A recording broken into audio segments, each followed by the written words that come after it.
প্রজাতন্ত্রের সকল ক্ষমতার মালিক জনগণ। কিন্তু পতিত পরাজিত বিতাড়িত ফ্যাসিস্ট চক্র জনগণের কাছ থেকে রাষ্ট্রের মালিকানা কেড়ে নিয়েছিল জনগণের সকল গণতান্ত্রিক রাজনৈতিক অধিকার। অবশেষে দীর্ঘ আন্দোলন সংগ্রামের ধারাবাহিকতায় হাজারো প্রাণের বিনিময়ে জনগণের কাছে রাষ্ট্রের মালিকানা ফিরিয়ে দেওয়ার এক মাহেন্দ্রক্ষণ আমাদের সামনে উপস্থিত। আগামী 12ই ফেব্রুয়ারি অনুষ্ঠিত হতে যাচ্ছে গণতান্ত্রিকামী জনগণের বহুল আকাঙ্ক্ষিত জাতীয় নির্বাচন। প্রিয় দেশবাসী, রাষ্ট্র, রাজনীতি এবং সরকারে জনগণের অধিকার প্রতিষ্ঠার এই শুভ সময় মহান আল্লাহর দরবারে শুকরিয়া আদায় করে আমি আপনাদের সামনে কয়েকটি কথা বলতে চাই। গণতান্ত্রিকামী জনগণের সামনে এমন একটি শুভ সময় হঠাৎ করেই আসেনি। এর জন্য বাংলাদেশ জাতীয়তাবাদী দল বিএনপি সহ গণতন্ত্রের পক্ষের সকল রাজনৈতিক দল এবং গণতান্ত্রিকামী জনগণকে দীর্ঘ 1.5 দশকেরও বেশি সময় ধরে আন্দোলন সংগ্রাম করতে হয়েছে। ফ্যাসিবাদ বিরোধী এই ধারাবাহিক আন্দোলনে হাজার হাজার মানুষকে গুম, খুন, অপহরণ করা হয়েছিল। আয়নাঘর নামক এক বর্বর বন্দিখানা যেন হয়ে উঠেছিল জ্যান্ত মানুষের কবরস্থান। শুধুমাত্র 2024 সালে ছাত্র জনতার ঐতিহাসিক গণ অভ্যুত্থানেই 14 শতাধিক মানুষকে হত্যা করা হয়েছে। আহত হয়েছেন কমপক্ষে 30,000 মানুষ। বাংলাদেশের জন্মযুদ্ধ থেকে আজ পর্যন্ত দেশে গণতন্ত্র এবং মানুষের অধিকার প্রতিষ্ঠার জন্য বিভিন্ন সময় যারা শহীদ হয়েছেন তাদের মাগফিরাত কামনা করছি। যারা আহত হয়েছেন তাদের প্রতি জানাই গভীর সহানুভূতি এবং সহমর্মিতা। হতাহতদের শোক সন্তপ্ত পরিবারের প্রতি জানাই গভীর সমবেদনা। প্রিয় দেশবাসী, 1971 সালের স্বাধীনতা অর্জনের যুদ্ধ, 1975 সালের 7ই নভেম্বরের আধিপত্যবাদ ও তাবেদার অপশক্তি বিরোধী বাংলাদেশ, 90-এর স্বৈরাচার বিরোধী আন্দোলন, শাপলা চত্বরের গণহত্যা কিংবা সর্বশেষ 2024 সালের স্বাধীনতা রক্ষার যুদ্ধ, ইতিহাসের এমন প্রতিটি বাঁকে হাজারো লক্ষ মানুষ অকাতরে জীবন দিয়েছেন। একটি প্রাণের সমাপ্তির মধ্যে দিয়ে একটি পরিবারের স্বপ্ন ও সম্ভাবনা, আশা আকাঙ্ক্ষারও মৃত্যু ঘটে। এই মানুষগুলো কেন এমন অকাতরে জীবন দিয়েছিলেন? কি ছিল তাদের চাওয়া? কোনো কিছু দিয়েই মৃত্যুর প্রতিদান হয় না। তাহলে কি এত প্রাণের বিসর্জন বৃথা হয়ে যাবে? না, অবশ্যই বৃথা যেতে দিতে পারি না। আমরা যারা এখনো আল্লাহর রহমতে বেঁচে আছি, আমাদের উচিত সকল শহীদদের আকাঙ্ক্ষিত বাংলাদেশ প্রতিষ্ঠা করা। একটি ন্যায়ভিত্তিক, মানবিক, নিরাপদ, গণতান্ত্রিক বাংলাদেশ প্রতিষ্ঠার মাধ্যমে আমরা দেশ এবং জনগণের জন্য উৎসর্গকৃত সকল প্রাণের প্রতিদান দেবার চেষ্টা করতে পারি। প্রিয় দেশবাসী, বাংলাদেশ প্রায় 20 কোটি মানুষের জনবহুল দেশ। দেশের মোট জনশক্তির অর্ধেকের বেশি নারী। জনসংখ্যার 4 কোটির বেশি তারুণ্য, 5 কোটির বেশি শিশু, 40 লাখের বেশি প্রতিবন্ধী মানুষ, কোটি কোটি শ্রমিক, কৃষক। এই সকল শ্রেণী পেশার মানুষের আকাঙ্ক্ষা বাস্তবায়ন করতে ব্যর্থ হলে শেষ পর্যন্ত খোদ রাষ্ট্রযন্ত্রই দুর্বল হয়ে পড়বে। নাগরিকদের দুর্বল রেখে রাষ্ট্র কখনোই শক্তিশালী হয়ে উঠতে পারে না। জনগণের রাজনৈতিক এবং অর্থনৈতিক ক্ষমতা নিশ্চিত করা না গেলে দেশে ডেমোক্রেসি, ডেভেলপমেন্ট কিংবা ডিসেন্ট্রালাইজেশন কোনো কিছুরই টেকসই হবে না। আমি মনে করি জনগণের রাজনৈতিক ক্ষমতায়নের পূর্ব শর্ত নাগরিকদের সরাসরি ভোটের অধিকার প্রয়োগের মাধ্যমে স্থানীয় পরিষদের মেম্বার থেকে শুরু করে জাতীয় সংসদ সদস্য পর্যন্ত প্রতিনিধি নির্বাচনের ক্ষমতা অর্জন। প্রতিটি নাগরিকের হারানো রাজনৈতিক ক্ষমতা পুনরুদ্ধারের জন্য আগামী 12ই ফেব্রুয়ারি নির্বাচন একটি বড় সুযোগ। প্রিয় দেশবাসী, এই উপলব্ধি এবং বাস্তবতাকে সামনে রেখে দেশের নাগরিকদের রাজনৈতিক এবং অর্থনৈতিক ক্ষমতা নিশ্চিত করার লক্ষ্যে ইতিমধ্যেই বিএনপির নির্বাচনী ইশতেহার ঘোষণা করা হয়েছে। প্রতিটি সেক্টর এবং প্রতিটি শ্রেণী পেশার মানুষকে লক্ষ্য করে একটি স্বনির্ভর বাংলাদেশ বিনির্মাণের জন্য আমরা আমাদের পরিকল্পনা সাজিয়েছি। বর্তমান প্রজন্মের সামাজিক, অর্থনৈতিক, রাজনৈতিক অধিকার পুনর্বহাল এবং ভবিষ্যৎ প্রজন্মের জন্য একটি নিরাপদ মানবিক বাংলাদেশ প্রতিষ্ঠার লক্ষ্য নিয়েই চূড়ান্ত করা হয়েছে বিএনপির সকল পরিকল্পনা। বিশেষ করে দেশের সকল তরুণ তরুণী, বেকার জনগোষ্ঠী এবং নারীদের জন্য দেশে বিদেশে কর্মসংস্থান এবং কর্মপরিবেশ নিশ্চিত করাই এবার বিএনপির প্রথম এবং প্রধান অগ্রাধিকার।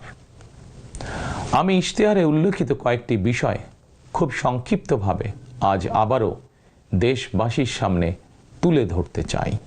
প্রিয় দেশবাসী, বেকার সমস্যা নিরসনের লক্ষ্যে ব্যাংক, বিমা, পুঁজিবাজার সহ দেশের অর্থনৈতিক খাতের সার্বিক সংস্কার, অঞ্চল ভিত্তিক অর্থনীতিকে চাঙা করা এবং শিল্প ও বাণিজ্যে দেশি বিদেশি বিনিয়োগ বৃদ্ধির মাধ্যমে দেশে বিদেশে 1 কোটি কর্মসংস্থান তৈরির লক্ষ্যমাত্রা নির্ধারণ করা হয়েছে। এভাবে পর্যায়ক্রমিকভাবে 1 কোটি কর্মসংস্থান তৈরির লক্ষ্যমাত্রা অর্জনের জন্য কয়েকটি সেক্টরকে বিশেষভাবে চিহ্নিত করে নতুন কর্মসংস্থান তৈরির উপায় এবং কর্মকৌশল নির্ধারণ করা হয়েছে। এরই অংশ হিসাবে দেশব্যাপী কারিগরি এবং ব্যবহারিক শিক্ষা প্রদানের মাধ্যমে বেকার জনগোষ্ঠীকে দক্ষ জনশক্তিতে রূপান্তরিত করা হবে। কলেজ, মাদ্রাসা, বিশ্ববিদ্যালয় বিনামূল্যে স্কিলস ডেভেলপমেন্ট, ফ্রিল্যান্সিং এবং আউটসোর্সিং প্রশিক্ষণ প্রদান করা হবে, যাতে করে বেকার যুবক কিংবা তরুণ তরুণীরা দেশে বিদেশে উচ্চ বেতনের চাকরির জন্য প্রস্তুত হয়ে সরাসরি কর্মক্ষেত্রে কর্মসংস্থানে যুক্ত হতে পারেন। প্রতিটি অঞ্চল ভিত্তিক স্থানীয়ভাবে বিখ্যাত এবং ঐতিহ্যবাহী পণ্যের উৎপাদন এবং বাজারজাতকরণের জন্য বিশেষ উদ্যোগ নেওয়ার প্রস্তুতি রয়েছে। স্থানীয় কুটির শিল্প ও এসএমই খাত বিকশিত করার জন্য সহজ এবং স্বল্প সুদে ঋণ সুবিধা দেওয়ার পরিকল্পনা আমাদের রয়েছে। বৈশ্বিক ই-কমার্স প্ল্যাটফর্মের পণ্য রফতানির লক্ষ্যে বেসরকারি শিল্প সম্প্রসারণ ও কর্মসংস্থান সৃষ্টির সহায়ক উদ্যোগ নেওয়ার পরিকল্পনা নেওয়া হয়েছে। সাইবার নিরাপত্তা, outsourcing, data processing, artificial intelligence, semiconductor সহ আইটি সেক্টরে নতুন শিল্প গড়ে তোলার পরিকল্পনা নেওয়া হয়েছে। এইসব সেক্টরে প্রতি বছর সরাসরি 2 লক্ষ এবং ফ্রিল্যান্সিং, ক্রিয়েটিভ ইন্ডাস্ট্রি ও কন্টেন্ট ক্রিয়েশনের মাধ্যমে পরোক্ষভাবে আরও 8 লক্ষ কর্মসংস্থান তৈরির লক্ষ্যমাত্রা নির্ধারণ করা হয়েছে। প্রিয় দেশবাসী, বিভিন্ন পরিসংখ্যান অনুযায়ী বর্তমানে দেশে বেকারের সংখ্যা 27 লাখের বেশি। এর মধ্যে প্রায় 9 লক্ষ রয়েছেন স্নাতক ডিগ্রিধারী উচ্চশিক্ষিত বেকার। এদের মধ্যে প্রায় 22% তরুণ তরুণী কোনো প্রকার শিক্ষা, চাকরি ও প্রশিক্ষণে সম্পৃক্ত নয়। এই বিপুল সংখ্যক বেকারের অধিকাংশই 15 থেকে 29 বছর বয়সী। 12 ফেব্রুয়ারি নির্বাচনে জনগণের রায় বিএনপি সরকার গঠন করতে সক্ষম হলে বিএনপি শিক্ষিত তরুণ তরুণীদের জন্য 6 মাস থেকে সর্বোচ্চ 1 বছর কিংবা কর্মসংস্থান না হওয়া পর্যন্ত বিশেষ আর্থিক ভাতা প্রদান করার সিদ্ধান্ত নিয়েছে। আমরা মনে করি এই বেকার ভাতা হয়তো একজন শিক্ষিত বেকারকে সে উদ্যোগে কর্মসংস্থান সৃষ্টির ক্ষেত্রে সক্ষমতা অর্জনেও সহায়ক ভূমিকা রাখবে। প্রিয় দেশবাসী, দেশের অর্ধেক জনশক্তির বেশি নারী শক্তিকে রাষ্ট্র, রাজনীতি, অর্থনীতির মূলধারার বাইরে রেখে দেশের অগ্রগতি সম্ভব নয়। দেশে প্রায় 4 কোটি পরিবার রয়েছে। যদি আপনারা বিএনপিকে রাষ্ট্র পরিচালনার দায়িত্ব দেন, তাহলে আমরা এবার প্রথমবারের মতন দেশে প্রতিটি পরিবারের জন্য ফ্যামিলি কার্ড ইস্যু করার চূড়ান্ত সিদ্ধান্ত নিয়েছি। পরিবারগুলোর নারী প্রধানের নামে ফ্যামিলি কার্ড ইস্যু করা হবে। তবে প্রথম পর্যায়ে অর্থনৈতিকভাবে পিছিয়ে থাকা প্রান্তিক এবং নিম্ন আয়ের পরিবারকে সুরক্ষা দিতে ফ্যামিলি কার্ডে প্রতি মাসে ২৫০০ টাকা কিংবা সমমূল্যের নিত্য প্রয়োজনীয় খাদ্য সহায়তা দেওয়া হবে। ফ্যামিলি কার্ডের মাধ্যমে আর্থিক সহযোগিতার পরিমাণ, প্রয়োজন এবং বাস্তবতার নিরিখে পর্যায়ক্রমে বাড়ানো হবে। ফ্যামিলি কার্ডটিকে আমরা নারীর অর্থনৈতিক ক্ষমতায়নের প্রতীক হিসাবে মনে করি। প্রিয় ভাই ও বোনেরা, দেশনেত্রী মরহুমা বেগম খালেদা জিয়া নারী শিক্ষার উন্নয়নে দেশে স্নাতকোত্তর পর্যন্ত বিনা বেতনে শিক্ষার সুযোগ চালু করেছিলেন। আপনারা বিএনপিকে আবারও রাষ্ট্র পরিচালনার দায়িত্ব দিলে নারীদের বিনা বেতন শিক্ষা গ্রহণের সুবিধা অব্যাহত রাখার পাশাপাশি নীতি নির্ধারণে নারীর অংশগ্রহণ ও ভূমিকা বাড়ানো হবে। নারী উদ্যোক্তাদের আর্থিক ও দক্ষতা উন্নয়নে বিশেষ সহায়তা প্রদানের পাশাপাশি আনুষ্ঠানিক খাতে নারী কর্মসংস্থান বৃদ্ধি করার পরিকল্পনা আমাদের রয়েছে। উপজেলা পর্যায়ে বিশেষায়িত নারী কল্যাণ কেন্দ্র প্রতিষ্ঠা করার পরিকল্পনা আমাদের রয়েছে। স্বাচ্ছন্দ্যে চলাফেরা নিশ্চিত করতে শুধুমাত্র নারীদের জন্য বিশেষায়িত ইলেকট্রিক পরিবহন চালু করা হবে। কর্মপরিবেশ নিশ্চিত করতে কর্মস্থলে ডে কেয়ার ও ব্রেস্টফিডিং কর্নার স্থাপন করা হবে। এছাড়া বিশেষ করে রাজধানী ঢাকা সহ বিভাগীয় শহরগুলোতে কয়েকটি নির্দিষ্ট স্থানে হাইজিনিক বাথরুম নির্মাণের পরিকল্পনা আমাদের রয়েছে। আমাদের সমাজের নারীরা নানাভাবে হয়রানি এবং সহিংসতার শিকার হন।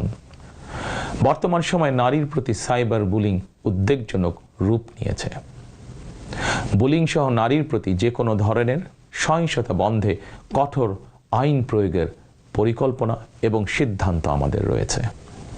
নারী নির্যাতন ও ধর্ষণের বিরুদ্ধে দৃষ্টান্তমূলক শাস্তি নিশ্চিত অবশ্যই ইনশাআল্লাহ করা হবে। প্রিয় দেশবাসী, সময়ের সাথে সাথে অর্থনীতির নানা খাত বাড়লেও দেশের অর্থনীতি এখনো মূলত কৃষি নির্ভর। বিএনপি বিশ্বাস করে কৃষকের স্বার্থ রক্ষার অর্থ দেশের স্বার্থ রক্ষা। এজন্যই আমরা বলি, বাঁচলে কৃষক বাঁচবে দেশ। এই উপলব্ধি থেকেই আমরা কৃষকদের স্বার্থ রক্ষার জন্য কৃষকদের জন্য ফার্মার্স কার্ড ইস্যুর উদ্যোগ নিয়েছি। এই কার্ডের মাধ্যমে কৃষক একদিকে কৃষি সংক্রান্ত হালনাগাদ তথ্য পাবেন, অপরদিকে সরকারের কাছ থেকে পাবেন আর্থিক এবং অন্যান্য প্রয়োজনীয় সহযোগিতা। দেশে কোটি কোটি কৃষক শ্রমিক রয়েছেন, অধিকাংশই কর্মক্ষম কৃষকদের জন্য একদিকে যেরকম কর্মসংস্থান প্রয়োজন, অপরদিকে প্রয়োজন তাদের শ্রমের ন্যায্য মজুরি এবং নিরাপদ কর্মপরিবেশ। আমরা মনে করি কর্মক্ষম এই জনশক্তির শ্রমই হতে পারে বাংলাদেশকে পুনরায় স্বনির্ভর ও সমৃদ্ধ বাংলাদেশে রূপান্তরের চাবিকাঠি। এ কারণেই আমরা বলি, করব কাজ, গড়ব দেশ, সবার আগে বাংলাদেশ। তাই আমরা আমাদের কর্ম পরিকল্পনায় কৃষকদের স্বার্থ রক্ষায় সর্বাধিক গুরুত্ব দিয়েছি। প্রিয় দেশবাসী, আমাদের জনসংখ্যার একটি বিপুল অংশ স্কুল, কলেজ, মাদ্রাসা এবং বিশ্ববিদ্যালয় শিক্ষার্থী। জ্ঞান, বিজ্ঞান আর তথ্য প্রযুক্তির এই বিকাশমান বিশ্বে বাংলাদেশের কোটি কোটি শিক্ষার্থী, এইসব তরুণ তরুণীরাই বদলে দিবে আগামীর বাংলাদেশ। তবে একাডেমিক শিক্ষার স্তরের সর্বোচ্চ ধাপে পৌঁছার এই যাত্রা পথে লক্ষ লক্ষ শিক্ষার্থী কিন্তু বিভিন্ন পর্যায়ে ড্রপ আউট হয়ে যান। নানা বাস্তবতায় ড্রপ আউট হয়ে যাওয়া শিক্ষার্থীদের তালিকায় বিশ্বের যে কয়েকটি দেশ শীর্ষস্থানে রয়েছে, বাংলাদেশ তার অন্যতম। একজন শিক্ষার্থী শিক্ষা স্তরের যে কোনো পর্যায়ে ড্রপ আউট হওয়ার পর তাদেরকে যেন বেকার জীবন কাটাতে না হয়, সেজন্য হাই স্কুল পর্যায় থেকে আমরা শিক্ষা কারিকুলামে কারিগরি এবং ব্যবহারিক অর্থাৎ টেকনিক্যাল এবং ভোকেশনাল শিক্ষাকে আবশ্যকীয় করার প্রস্তুতি এবং পরিকল্পনা নিয়ে রেখেছি। একই সঙ্গে দেশের জনশক্তিকে জনসম্পদে রূপান্তর করতে বাংলা এবং ইংরেজির পাশাপাশি হাই স্কুল পর্যায় থেকে সিলেবাসে তৃতীয় আরেকটি ভাষা শিক্ষার ব্যবস্থা রাখার সিদ্ধান্ত এবং পরিকল্পনা আমরা গ্রহণ করেছি। আমরা মনে করি একজন ব্যক্তির একাধিক ভাষা জ্ঞান থাকলে বিশ্বের যে কোনো দেশেই কর্মসংস্থানের অভাব হবে না। বৈশ্বিক চ্যালেঞ্জ মোকাবেলা করে একজন শিক্ষার্থী যাতে যোগ্যতম হিসেবে এগিয়ে যেতে পারেন, সেই চিন্তাকে সামনে রেখেই আমরা শিক্ষা বিশেষজ্ঞদের গবেষণা এবং সুপারিশের ভিত্তিতে শিক্ষা কারিকুলাম পরিমার্জনের পরিকল্পনাও চূড়ান্ত করেছি। আমরা শিক্ষা কারিকুলাম এমনভাবে ঢেলে সাজানোর প্রস্তুতি নিয়েছি যাতে সকল শিক্ষার্থী শিক্ষা স্তরের প্রতিটি ধাপে একাডেমিক জ্ঞানের পাশাপাশি একটি বিশেষ কারিগরি ব্যবহারিক শিক্ষার দক্ষতাও অর্জন করতে সক্ষম হন। প্রিয় দেশবাসী, আমরা রিজিকে বিশ্বাস করি এবং সাধারণত আমরা রিজিক বলতে খাওয়া দাওয়া কিংবা অর্থ সম্পদকেই বুঝি। তবে ধর্মীয় দৃষ্টিতে রিজিকের একাধিক স্তর রয়েছে। সবচেয়ে গুরুত্বপূর্ণ একটি স্তর হচ্ছে মানুষের শারীরিক ও মানসিক সুস্থতা। শারীরিক ও মানসিক সুস্থতার জন্য আমরা জনগণের স্বাস্থ্য সেবা নিশ্চিত করার কার্যকর উদ্যোগ এবং পরিকল্পনা গ্রহণ করেছি। জনগণের দৌড়গোড়ায় চিকিৎসা সেবা পৌঁছে দিতে prevention is better then cure, অর্থাৎ প্রতিকারের চেয়ে প্রতিরোধী উত্তম, আমরা এই নীতিতে প্রবর্তন করতে চাই। এই লক্ষ্যে আমরা প্রাথমিক স্বাস্থ্য ও চিকিৎসা কোর্স সম্পন্ন করিয়ে সারা দেশে 1 লক্ষ হেলথ কেয়ার নিয়োগ দেওয়ার পরিকল্পনা গ্রহণ করেছি। নিয়োগ পাওয়া হেলথ কেয়ারদের শতকরা 80% হবেন নারী সদস্য। প্রতিটি ইউনিয়ন পর্যায়ে নিয়োগ পাওয়া হেলথ কেয়ারগণ মানুষের দৌড়গোড়ায় যাবেন এবং তাদেরকে প্রাথমিক চিকিৎসা ও পরামর্শ দেবেন। আমরা মনে করি কোনো রোগ প্রতিরোধের ব্যাপারে প্রাথমিক পর্যায়ে সঠিক পরামর্শ পেলে অনেক রোগী শুরুতেই নিরাময় করা সম্ভব হয়ে ওঠে। প্রিয় দেশবাসী, বিজ্ঞান ও তথ্য প্রযুক্তির বর্তমান বিশ্ব আরও এক ধাপ এগিয়ে এখন কৃত্রিম বুদ্ধিমত্তার যুগে প্রবেশ করেছে। চাইলেও কারো পক্ষে এর প্রভাব থেকে মুক্ত থাকা সম্ভব নয়। রাজনীতি, রাষ্ট্রনীতি, অর্থনীতি সবকিছুই এখন তথ্য প্রযুক্তিকে ঘিরেই আবর্তিত হচ্ছে। সুতরাং তথ্য প্রযুক্তির বিশ্ব শাসন করার মতন মেধা, যোগ্যতা, জ্ঞানে, বিজ্ঞানে আমাদের তরুণ সমাজ সমৃদ্ধ না হতে পারলে ভবিষ্যতের চ্যালেঞ্জ মোকাবেলা আমাদের পক্ষে অসম্ভব হয়ে পড়বে। এই চ্যালেঞ্জ মোকাবেলায় রাষ্ট্রীয় নীতি কী হবে, বিএনপি ইতিমধ্যেই সেই সব কার্যক্রম চূড়ান্ত করেছে। আইসিটিকে দেশের অন্যতম থ্রাস্ট সেক্টর হিসেবে চিহ্নিত করে ফ্রিল্যান্সিং এবং আউটসোর্সিং সহ তথ্য প্রযুক্তি খাতকে রাষ্ট্রীয়ভাবে সহযোগিতা করার নীতিমালা চূড়ান্ত করেছে বিএনপি। প্রিয় দেশবাসী, আপনারা জানেন সকল বাধা উপেক্ষা করে 2023 সালে ফ্যাসিবাদী শাসন আমলেই বিএনপি রাষ্ট্র মেরামতের 31 দফা উপস্থাপন করেছিল। এরপর প্রতিটি দফা কিভাবে বাস্তবায়ন করা হবে সেই বিষয়ে দেশে প্রবাসে বসবাসরত সংশ্লিষ্ট ক্ষেত্রে বিশেষজ্ঞদের সঙ্গে মাসের পর মাস আলোচনা করে কর্ম পরিকল্পনা বাস্তবায়নে প্রক্রিয়া এবং পদ্ধতিও চূড়ান্ত করা হয়েছে। প্রতিটি দফা বাস্তবায়নে ব্যয় নির্বাহের খাতও যথাযথভাবে চূড়ান্ত করা হয়েছে। কারণ আমরা মনে করি দেশ এবং জনগণের স্বার্থে কোনো শুভ উদ্যোগ নিলে সমস্যা হওয়ার কোনো কারণ নেই।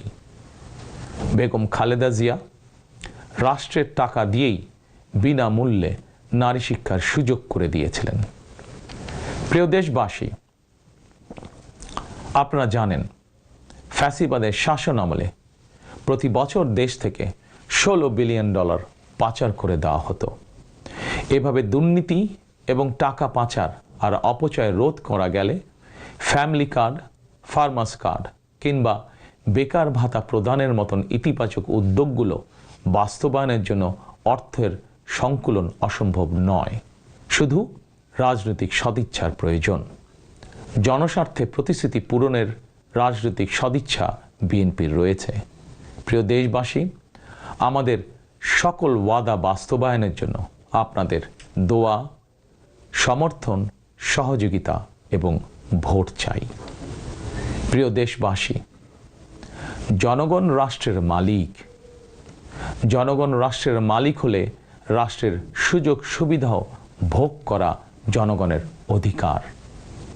কিন্তু ফ্যাসিবাদ আমলে সকল সুযোগ সুবিধা সম্পদ জনগণের পরিবর্তে মাফিয়া সিন্ডিকেটের হাতে কুক্ষিগত ছিল। সুতরাং এবারের নির্বাচনের মাধ্যমে বিএনপি শুধু রাষ্ট্রের মালিকানাই নয়, জনগণ যাতে ন্যায্যভাবে রাষ্ট্রীয় সুযোগ ও সুবিধাও ভোগ করতে পারেন, বিএনপি সেটিকেও ইনশাল্লাহ নিশ্চিত করতে চায়। প্রিয় দেশবাসী, সমাজের প্রতিটি শ্রেণী পেশার মানুষের প্রতি লক্ষ্য রেখেই আমরা আমাদের আগামীর বাংলাদেশ গড়ার পরিকল্পনা সাজিয়েছি। আমাদের এই পরিকল্পনা থেকে সমাজের কোনো অংশই বাদ যায়নি।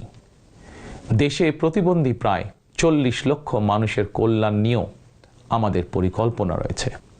আমরা মনে করি প্রতিবন্ধী মানুষদের প্রতি শুধু পরিবার নয়, রাষ্ট্রেরও বিশেষ দায়িত্ব রয়েছে। আমরা সেই দায়িত্ব যথাযথভাবে পালন করতে চাই। বাংলাদেশে প্রায় 2 লক্ষ মসজিদ রয়েছে।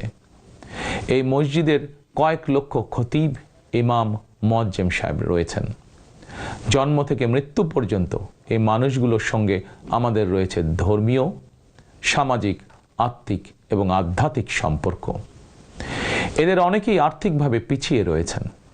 জনগণের রায় বিএনপি রাষ্ট্র পরিচালনার সুযোগ পেলে দেশের ইমাম, খতিব, মুয়াজ্জিম এবং একইভাবে অন্য সকল ধর্মের ধর্মীয় গুরুদের জন্য রাষ্ট্রীয়ভাবে আর্থিক সহযোগিতা ইনশাল্লাহ আমরা নিশ্চিত করতে চাই। প্রিয় দেশবাসী, পতিত, পরাজিত ও বিতাড়িত অপশক্তি দেশের সকল সাংবিধানিক এবং বিধিবদ্ধ প্রতিষ্ঠানগুলোকে অকার্যকর করে দিয়েছিল। প্রশাসনকে চূড়ান্ত রকমের দলীয়করণ করে ফেলেছিল। প্রশাসন পরিচালনায় বিএনপির নীতি হবে প্রতিটি সাংবিধানিক প্রতিষ্ঠান চলবে সাংবিধানিক নিয়মে। শাসন প্রশাসনকে দলীয়করণ নয়। প্রশাসনে নিয়োগ কিংবা পদোন্নতি হবে মেধা এবং যোগ্যতার ভিত্তিতে। জনপ্রশাসন সঠিক ভিত্তির উপর প্রতিষ্ঠিত হতে না পারলে আমাদের কোনো উদ্যোগেরই সুফল মিলবে না। আমরা ইতিমধ্যেই জনগণের সামনে উপস্থাপিত আমাদের দলীয় ইশতেহারে বলেছি, জনগণের রায় বিএনপি রাষ্ট্র পরিচালনার দায়িত্ব পেলে সরকারি কর্মকর্তা এবং কর্মচারীদের জন্য যথাসময়ে জাতীয় পে স্কেল ঘোষণা এবং বাস্তবায়ন করা হবে। প্রিয় দেশবাসী, বিশ্বের বিভিন্ন দেশে প্রায় 1.5 কোটি প্রবাসী বাংলাদেশির বসবাস। প্রবাসীরা অনেকেই বাংলাদেশে তাদের প্রিয় পরিবার পরিজন ছেড়ে বিশ্বের বিভিন্ন দেশে বসবাস করেন। বৈদেশিক আয়ের ক্ষেত্রে বাংলাদেশে গার্মেন্টস সেক্টরের পরই প্রবাসী বাংলাদেশিদের অবদান। কিন্তু দেশে প্রবাসীদের সুযোগ সুবিধা, সম্মান এবং মূল্যায়নের ক্ষেত্রে তাদের অভিযোগ দীর্ঘদিনের। দেশে বিদেশে প্রবাসীদের সম্মান, সুযোগ সুবিধা, সুরক্ষা, অধিকার নিশ্চিত করার লক্ষ্যে এবার আমরা প্রবাসী কার্ড প্রবর্তনের পরিকল্পনা গ্রহণ করেছি। এই কার্ডের মাধ্যমে দেশে প্রবাসীদের অর্থনৈতিক বিনিয়োগ সুরক্ষা এবং বিমানবন্দরে তাদের হয়রানি বন্ধ সহ কয়েকটি সুবিধা বিদ্যমান থাকবে ইনশাআল্লাহ। দক্ষ বাংলাদেশি শ্রমিক বিশ্বের কোনো দেশে কাজের নিশ্চয়তা বা অফার পেলে বিদেশে কর্মস্থলে যোগদানের জন্য তাদেরকে যাতে দেশে তাদের জায়গা জমি বিক্রি করতে না হয়, এজন্য রাষ্ট্রীয়ভাবে তাদেরকে সহজ শর্তে ঋণ সুবিধা দেওয়ার পরিকল্পনা আমাদের রয়েছে। প্রিয় দেশবাসী, বাংলাদেশের 90% বেশি মানুষ মুসলমান। মহান আল্লাহর দরবারে আমাদের সকলের একটাই প্রার্থনা, রব্বানা আতিনা ফিদ দুনিয়া হাসানাতান ওয়া ফিল আখিরাতি হাসানাতান ওয়া কিনা আযাবান নার। হে আল্লাহ, আমাদেরকে দুনিয়াতে কল্যাণ দাও, আখিরাতে কল্যাণ দাও, দোজখের আগুন থেকে বাঁচাও। শহীদ প্রেসিডেন্ট জিয়াউর রহমান সংবিধানে সর্বশক্তিমান আল্লাহর উপরে পূর্ণ আস্থা ও বিশ্বাস, এই কথাটি সন্নিবেশিত করেছিলেন। কিন্তু তাবেদার সরকার সংবিধান থেকে এই কথাটি বাদ দিয়েছিল। আল্লাহর রহমতে আগামী 12ই ফেব্রুয়ারি নির্বাচনে জনগণের রায় বিএনপি পুনরায় রাষ্ট্র পরিচালনার দায়িত্ব পেলে সর্বশক্তিমান আল্লাহর উপর পূর্ণ আস্থা ও বিশ্বাস, এই কথাটি সংবিধানে পুনরায় সন্নিবেশিত করা হবে ইনশাআল্লাহ। প্রিয় দেশবাসী, আমাদের এই ধর্মীয় বিশ্বাস এবং মূল্যবোধের বিরুদ্ধে বিভিন্ন সময় সামাজিক রাজনৈতিক আগ্রাসন চালানোর অপচেষ্টা হয়েছিল। অপরদিকে দেশ বরেণ্য অনেক আলেম ওলেমা সোচ্চার কণ্ঠে বলেছেন, কেউ কেউ স্রেফ দলীয় স্বার্থ হাসিলের জন্য ধর্মের অপব্যাখ্যা করে বিশ্বাসী মুসলমানদেরকে বিভ্রান্ত করারও অপচেষ্টা চালাচ্ছে। সুতরাং সকল বিশ্বাসীদের প্রতি আহ্বান, কেউ যেন বিশ্বাসী মুসলমানদেরকে বিভ্রান্ত করতে না পারে সে ব্যাপারে আমাদের সকলকে সতর্ক থাকতে হবে। বিএনপি এমন একটি নিরাপদ বাংলাদেশ গড়তে চায় যেখানে মুসলমান, হিন্দু, বৌদ্ধ, খ্রিস্টান, বিশ্বাসী, অবিশ্বাসী কিংবা সংশয়বাদী, পাহাড়ে কিংবা সমতলে বসবাসকারী প্রতিটি নাগরিক নিরাপদ থাকবে।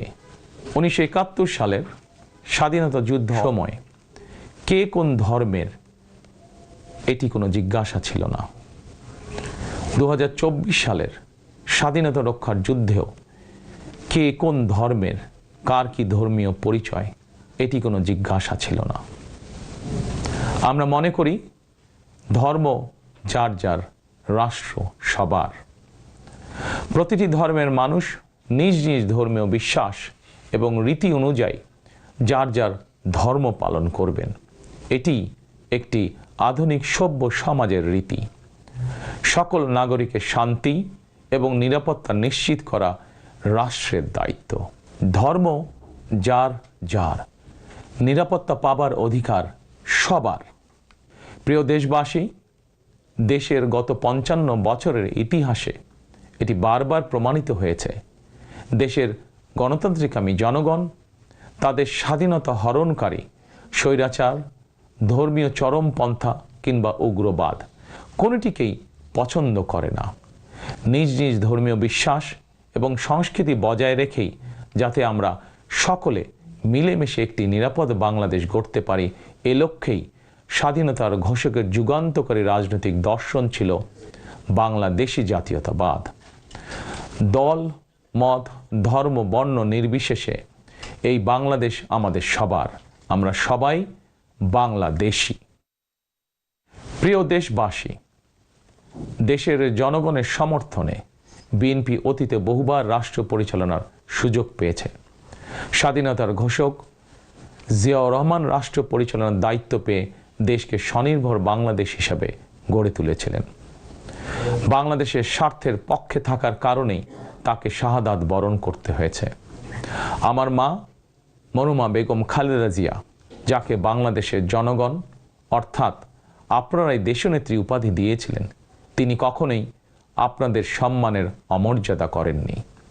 জীবনের শেষ বয়সে এসেও তিনি জেল জুলুম বরণ করেছেন, কিন্তু বাংলাদেশের স্বার্থের সঙ্গে আপোষ করেননি।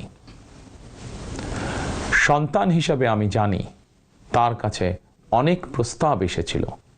তিনি চাইলেই সেই প্রস্তাব গ্রহণ করে জেল জুলুম এড়িয়ে বিদেশে চলে যেতে পারতেন, কিন্তু তার হৃদয় জুড়ে ছিল বাংলাদেশ। দেশের স্বাধীনতা প্রিয় গণতান্ত্রিক জনগণের বিশ্বাস ছিল খালেদা জিয়া জালিমের কারাগারে থাকলেও তিনি তাবেদার অপশক্তির ভয়ের কারণ। খালেদা জিয়াও জনগণের বিশ্বাস এবং ভালোবাসার মর্যাদা দিয়েছিলেন। তিনি দেশেই থেকেছিলেন শেষ দিন পর্যন্ত।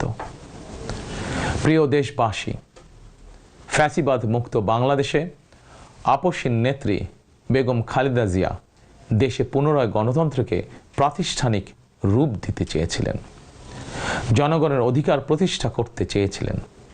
দেশের স্বাধীনতা প্রিয় গণতান্ত্রিকামী জনগণের সামনে খালেদা জিয়ার আকাঙ্ক্ষা পূরণের সেই সময় উপস্থিত। আগামী 12ই ফেব্রুয়ারি রাষ্ট্র ও সরকারের জনগণের অধিকার প্রতিষ্ঠার দিন। দেশনেত্রী খালেদা জিয়া জনগণের চূড়ান্ত বিজয় দেখে যেতে পারেননি। প্রিয় দেশবাসী, সারা দেশের সকল ছাত্র জনতা, কৃষক, শ্রমিক, রিক্সা চালক, গার্মেন্টস কর্মী, ফুটপাতের হকার থেকে শুরু করে শিক্ষক, সাংবাদিক, শিল্পী, বুদ্ধিজীবী, পেশাজীবী, শ্রমজীবী, সরকারি বেসরকারি চাকরিজীবী, ব্যবসায়ী কিংবা শিল্প উদ্যোক্তা এবং দেশের সকল মায়েরা, বোনেরা, সবার কাছে আমার বিনীত আবেদন, আপনারা যারা শহীদ জিয়াকে ভালোবাসেন, দেশনেত্রী বেগম খালেদা জিয়াকে ভালোবাসেন, স্বাধীনতা ও গণতন্ত্রকে ভালোবাসেন, আগামী 12ই ফেব্রুয়ারি জাতীয় নির্বাচনে আপনারা ধানের শীষকে বিজয় করুন। ধানের শীষের বিজয়ের অর্থ বাংলাদেশের বিজয়।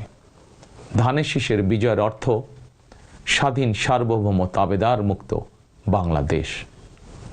প্রিয় দেশবাসী, শহীদ জিয়া আর দেশনেত্রী বেগম খালেদা জিয়ার সাফল্য যাত্রা অব্যাহত রাখতে আমি আমার দলের নেতাকর্মীদেরকে সঙ্গে নিয়ে বিএনপির রাজনৈতিক, সামাজিক, অর্থনৈতিক কর্মসূচিগুলো বাস্তবায়নের জন্য দীর্ঘদিন থেকে হাতে কলমে প্রস্তুতি নিয়েছি।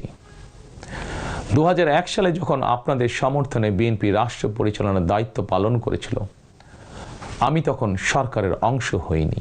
তবে বিএনপির একজন কর্মী হিসাবে সারা দেশে প্রতিটি জেলা, উপজেলা, গ্রাম, নগর, বন্দরে ঘুরেছি।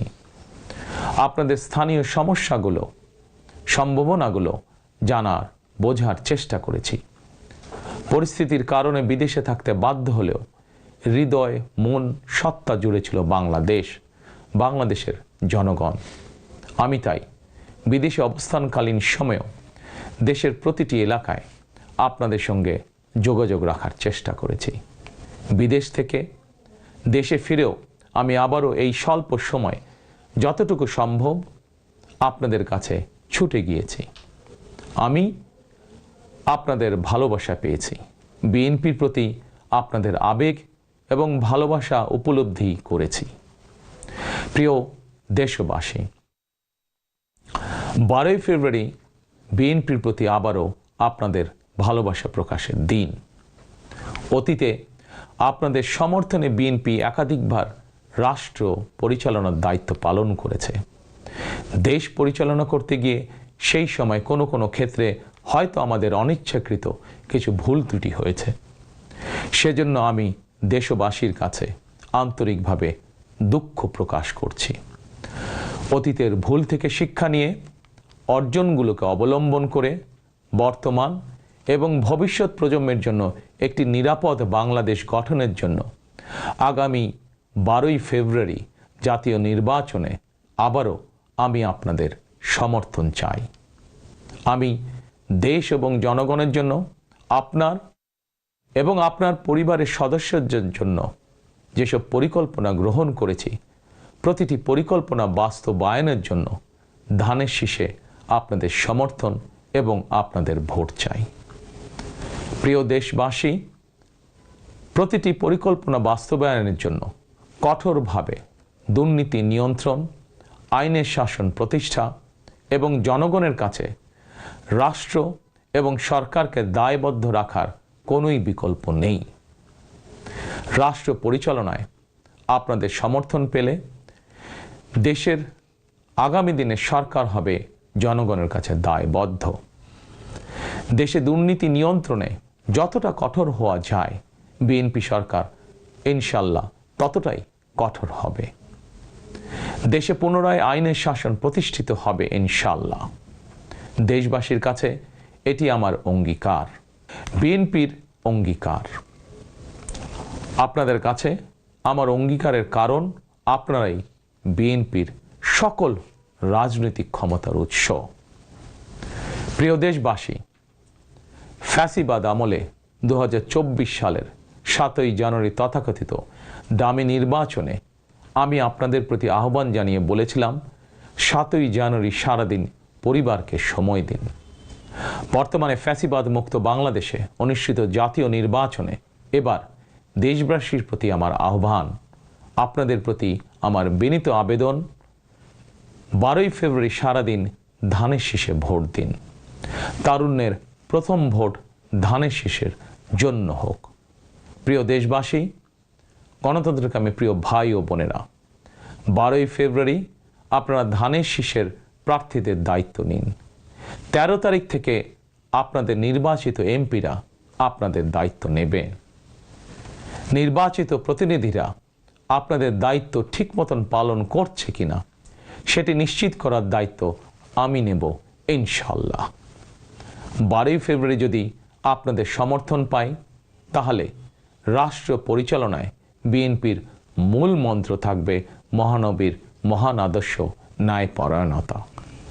12ই ফেব্রুয়ারি জনগণের বাংলাদেশে জনগণের অধিকার প্রতিষ্ঠার এই দিনে আমি আল্লাহর দরবারে ধানের শীষের বিজয় কামনা করে আমার বক্তব্য শেষ করছি। 12ই ফেব্রুয়ারি সারাদিন ধানের শীষে ভোট দিন। আল্লাহ হাফেজ। বাংলাদেশ জিন্দাবাদ। বাংলাদেশ জাতীয়তাবাদী দল জিন্দাবাদ।